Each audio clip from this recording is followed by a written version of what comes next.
So we're back in Fort Lauderdale today. It's a beautiful sunny day.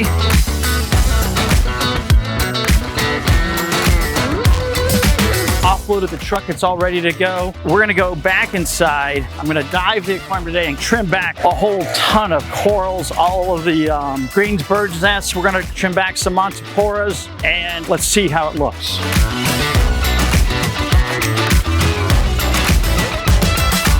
So Ryan's just doing a preliminary cleaning on the acrylic like he always does on Mondays, and fish are being fed the nori, which is pretty normal. You got a lot of blue on, of course, first thing here in the morning, and things are growing super well. That pink Cadillac that Joe put in is now showing its pink colors. You can see the white tips on it right there.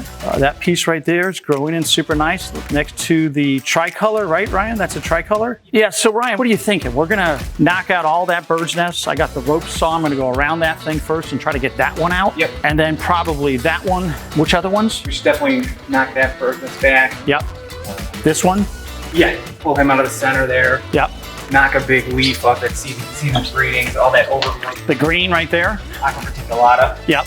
Knock some of the lips off that cap in the upper left. To the left side here, and this green one? Yeah, a little bit, because he's shadowing that whole spot. It's kind of just become a unusable spot underneath. So we knock some of those lower lips off, we can at least use that spot better. And then this one's too, that's another season's greetings? Yep, knock that off because it's starting to shadow. Just take it back to the original main piece? Yep, let it grow out again. Guys will be back in no time.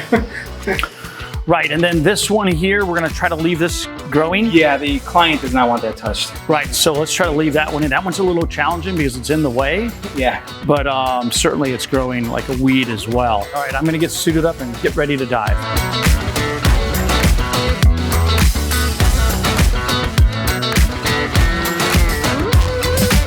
I got my helmet on just in case I run into any wild animals in the tank.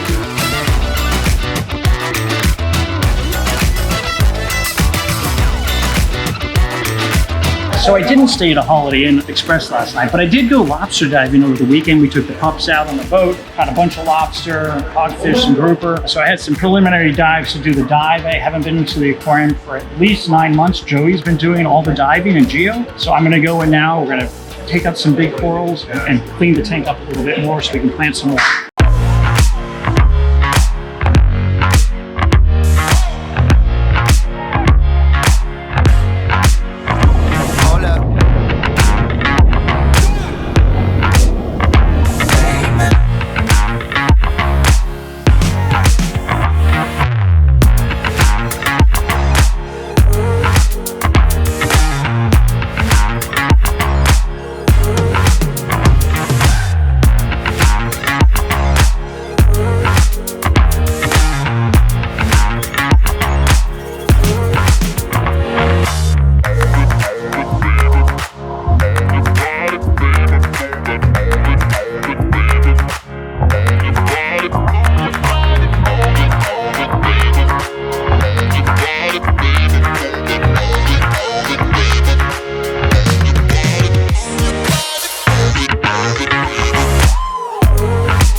The dive is over, but the next diver's going in.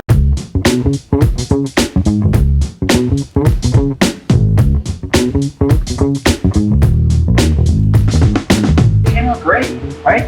Sure. I mean, it's a lot more space. Yeah, the only thing that I'm looking at long-term, stuff like this Monty in the corner, I like that, but we need to determine what block we want to use when we're gluing those on, because I'll get pieces that are unstable that grow to be pretty significant. Yeah. So I think it'd be better if at one point we scuff the back of the FRP, stick a block on there, and then attach the coral to that just into the future, just so we have a very stable platform to mess around with. Because these ones, I'm always concerned about touching it and the whole thing falls apart.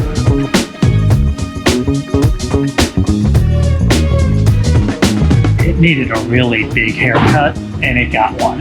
It was actually a lot of fun. Joe's gonna do a back dive now and clean off as much more of the Facilipora that he can, or Seriatopora as well. You can see now we've kind of trimmed it back to let it grow back in again, but we've got light now coming back in to the whole aquarium. And then once he gets it off the other corals, he'll go in here and pull all the loose stuff off the bottom and clean it back in. Clean it back up 100%, and it should look really great. I had this one clownfish that wanted to just be friends. I was gonna grab it.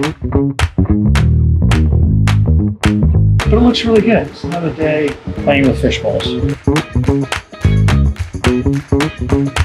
So remember to like, subscribe, and we'll see you at the next coral trimming event.